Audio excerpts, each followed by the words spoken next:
Not a real. You hear that?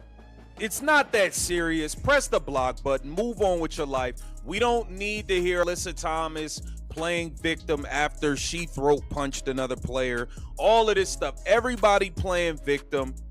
All you got to do is block them. It's not that deep. It's not that serious. That is a WNBA player telling her own peers to knock it off. Not a hater, not a random fan, one of their own on the record. And it points straight at the question this whole league keeps dancing around.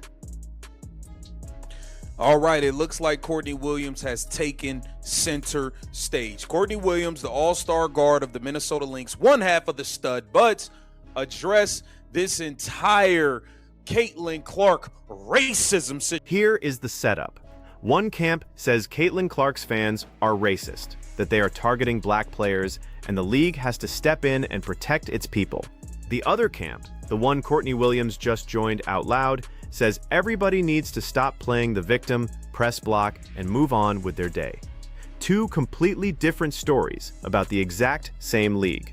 And underneath both of them sits a bigger question nobody in charge wants to answer directly. How did the WNBA land the most famous basketball player it has ever had, and somehow end up looking like it is at war with her? Williams has a theory. So does a journalist who literally wrote the book on it. Stay with me for that second part, because it is not the answer you are expecting. Messages from people that have Michael Jordan as their profile photo, or SpongeBob SquarePants, or a Power Ranger. Block them and move on. Can we grow up and act like adults in a professional league? You guys are getting paid millions of dollars now. There's gonna be a not so positive side to it as well. Can everybody stop with the victim? Break down what she is actually arguing. A profile picture of Michael Jordan, or SpongeBob, or a Power Ranger sliding into your mentions is not a movement. That is a bored, anonymous account with nothing better to do. Her point is that these players are professionals now, paid real money, playing on national television, and with that spotlight comes a sewer of online noise that every public figure on Earth has to deal with. Block it and keep it moving. Now, in fairness to the other side, the trolling is not all imaginary. Clark herself had a man arrested after he sent her a stream of threatening and sexually explicit messages online. That is not a cartoon avatar. That is a genuine safety issue, and the league treated it like one. So the honest version of this is not that nothing is happening. It is the gap Williams is pointing at, the difference between a real threat and a rude reply, and a league she thinks keeps blurring the two until suddenly everybody is a victim of something. And all you gotta do is either get off social media, not pay attention to it, or just block people and move on with your day. I don't think it's that hard. The internet is not a real place. So I think when you treat the internet like a real place, that's when you get everybody like, oh my God. But it's like, bro, you don't know these people in real life. Just press the block button, bro. Just press the block button and then move on. Like, the internet is not a real place. That line is going to get clipped 1,000 times because it is the entire debate in 6 words. Treat strangers' posts like real life, and you hand every anonymous account the power to ruin your week. But here is where it gets more complicated, and where Williams stops talking about avatars and starts talking about actual players on an actual court. She is almost certainly reacting to the freshest flashpoint in the league, that late June play where Alyssa Thomas caught a flagrant 2 and a 1-game suspension for contact to Caitlin Clark's throat. Williams' read on it was blunt. A player threw the contact and then turned around and played the victim. And in fairness, Thomas has said that she and her family have been targeted with abuse and threats online, which is exactly the piece Williams waves right past. So there it is, the collision at the center of this whole thing. One player calling another one a victim, the other one saying she is the one being hunted. Same league, same week, 2 totally different accounts of who is under attack.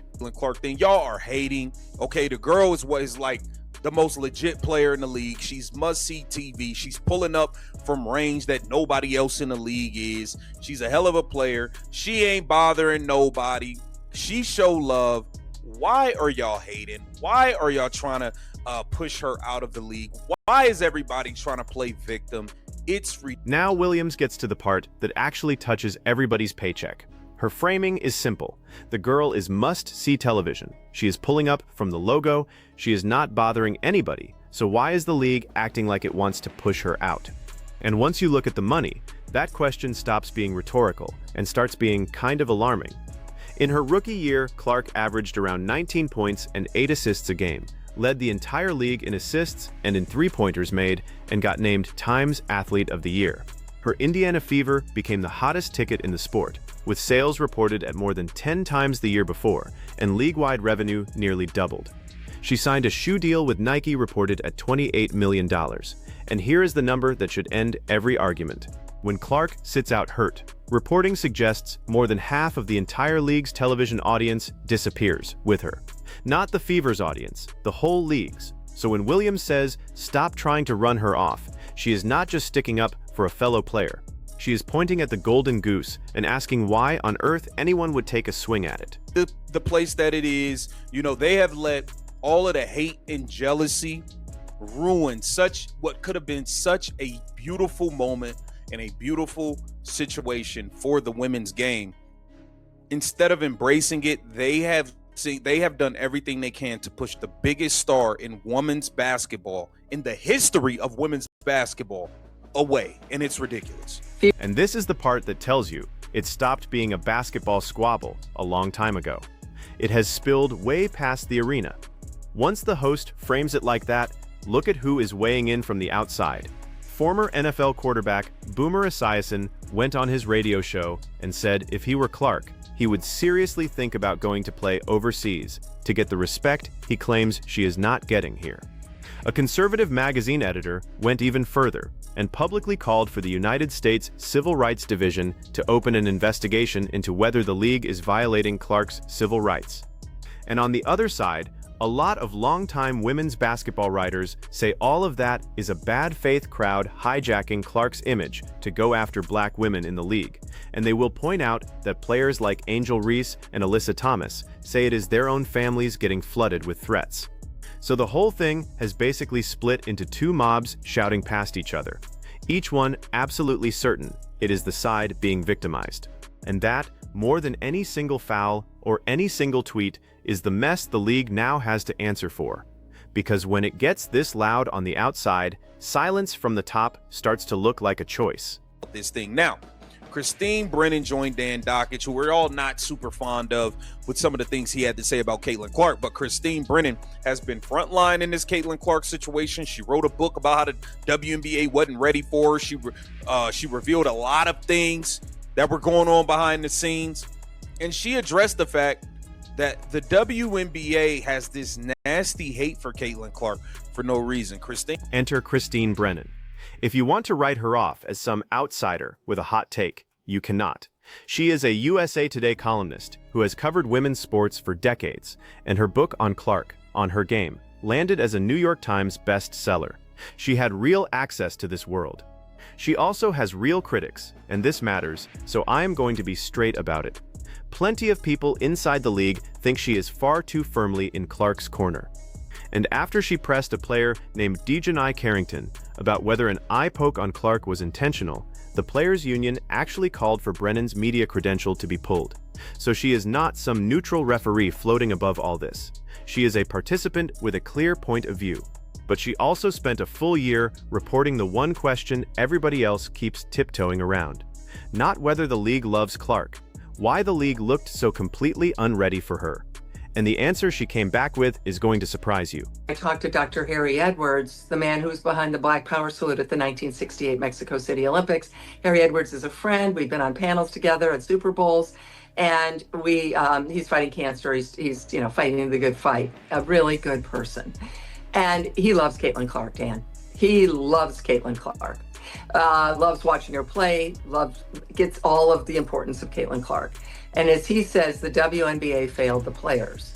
And what he says there, what's important, takeaway from that is you have got a workplace where something unusual is going to happen. So the WNBA has this incredible cultural. And she does not hang it on her own opinion. She hangs it on Harry Edwards. If you do not know that name, Edwards is the sociologist who helped organize the raised fist protest at the 1968 Mexico City Olympics, one of the single most important figures in the entire history of athletes and race in this country. This is not a man who shrugs off racism or waves it away. And according to Brennan, his verdict on all of this came down to 5 words. The WNBA failed the players. Sit with how completely that flips the story. The loudest narrative all season has been about players failing to welcome Clark, failing to protect her, failing to act like grown professionals. Edwards, by Brennan's account, points the finger the other direction entirely, at the institution. He loves watching Clark play, she says. He gets exactly why she matters, and he still thinks the league left its own athletes out to dry.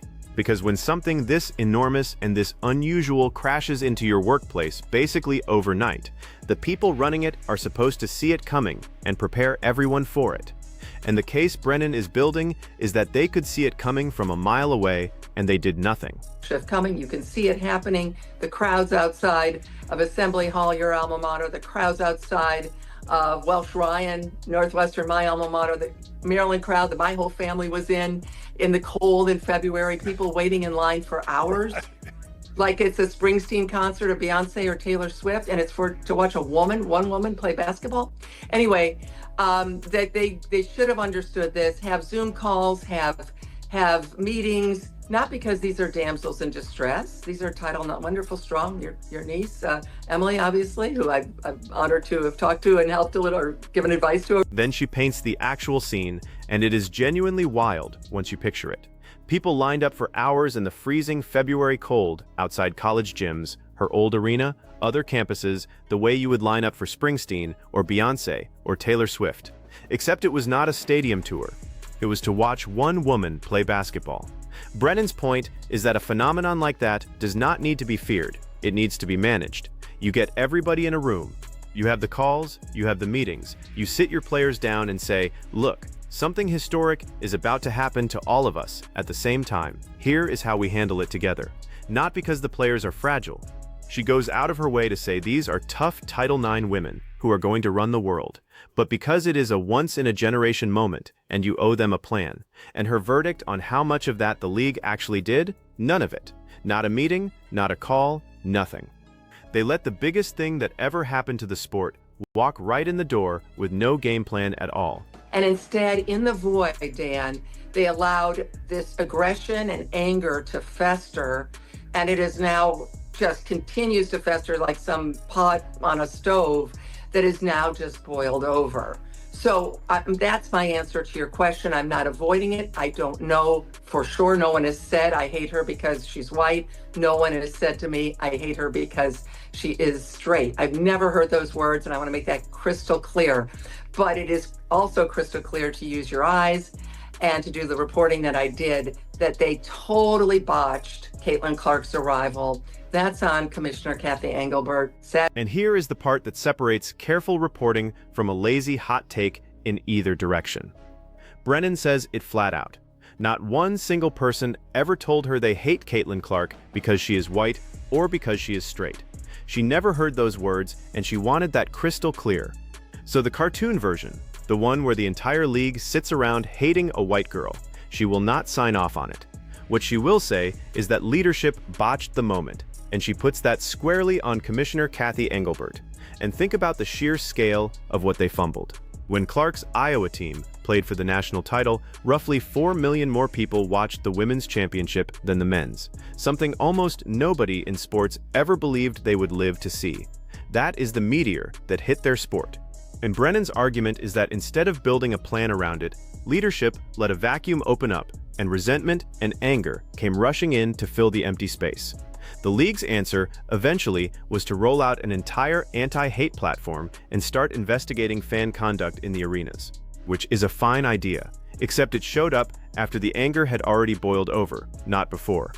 You do not prevent a fire by finally arriving once the house is already smoking. To cover every Iowa game. But when Caitlin Clark, Dan, made the turn, and all of a sudden the transition is now to the WNBA. all of a sudden, everything changed. Swoops was making all those lies. She was 25, 26 years old, took 30 shots a game, was on her 5th or 6th COVID year. Lies that then people defended Cheryl Swoop's lies. Diana Taurasi, instead of saying, hey, welcome, kid. Taurasi's a tough son of a gun and happy, likes being that way. But instead of that, she's saying reality's coming, kind of quick shit, kick to the shins. You know what I mean? Just kind of like, Then Brennan gets very specific about how the temperature dropped. And this is the pattern nobody wants to name. The same media, she says, that could not wait to cover every single Iowa game, the second Clark turned pro. The tone flipped like a switch. She points to Cheryl Swoops, an absolute legend of this sport, going on air and saying things about Clark that simply were not true, inflating her age, claiming she was jacking up 30 shots a game, stuff that got widely fact-checked and knocked down, but that plenty of people repeated anyway. She points to Diana Taurasi before Clark had played a single professional minute, telling the whole world that reality is coming for the rookie. Now, Taurasi is a legendary competitor, and that edge is a huge part of who she is. But Brennan's point is that the greats of the game had a choice in how they welcomed the kid who was about to make every one of them richer, and a lot of them chose the cold shoulder over a simple welcome, "We have got you." And none of that is a fan with a cartoon avatar. That is the establishment of the sport itself, setting a frosty tone from the very top. And the argument is that everybody underneath just took the cue. We don't like you anymore. For, again, the thing they've been waiting for. And I know this because, as you know, I covered the WNBA, all the way when it began. I was getting laughed at on shows like yours for even talking about women's basketball. Even going there. The callers would come in and laugh and joke. And, of course, I could handle that. I'm fine. I got, no problem covering it. Not that you have to love Caitlin Clark. Not that you have to. Of course, you want to write. If she does something wrong, you write it. Of course, you talk about it. But this ignoring of the facts, ignoring of the data, trying to attach other people in the sentence about the importance. So put the whole thing together, because this is where it finally lands. Brennan's frustration is not that people criticize Clark. Of course you can. She is a pro. Critique her game all day. Her frustration is what she calls the constant drum roll of negativity that just ignores the plain facts and the plain data. And notice she does not overclaim, which is what makes it land. She will tell you straight up that A'ja Wilson is the best player in the league. Full stop. No argument. The point was never that Clark is the best player. The point is that Clark is the economic engine, the one who drags in the ratings, the sold-out arenas, the money that raises the floor for everybody, and pretending that is not true does not make it less true. Which finally brings both of our voices into the same room. Courtney Williams, from the inside, says stop playing the victim, block the noise, move on. Christine Brennan, from the press box, says leadership failed you and let the resentment fester. They sound like opposites. They are actually describing the same whole from two different sides. A league that never built the plan or the trust to carry a moment this size, so the moment ended up carrying it. And here is why none of this fades away quietly. With the players fighting for a brand new labor deal right now, that inconvenient little number, that more than half the audience walks the second Clark sits, is the strongest card anybody is holding. The league can keep resenting the spotlight, or it can finally learn how to stand in it. What it cannot do anymore is pretend the spotlight is not the entire ballgame. Year. And now here we are with that picture that will live on forever for the W. It is not. And that, I mean, Christine Brennan did a wonderful job laying it out. I mean, the hatred toward Caitlin Clark from the people in this league, the higher ups, the front offices, the executives, all the way down to the players has been nasty. So where do you actually come down on this? Is Courtney Williams right that this is mostly grown professionals treating anonymous trolls like real life? And the fix really is as simple as pressing block and acting like the paid pros they are? Or is Christine Brennan closer to the truth, that the players got failed from the very top, and the online ugliness is just a symptom of a league that never had a plan? Or is it, uncomfortably, both of those things at once? Tell me exactly where you land down in the comments, and name the moment you think the WNBA lost the plot, if you think it did. If this broke it down in a way that actually made sense to you, do me a favor, hit that like button, subscribe to the channel, and I will see you on the next one.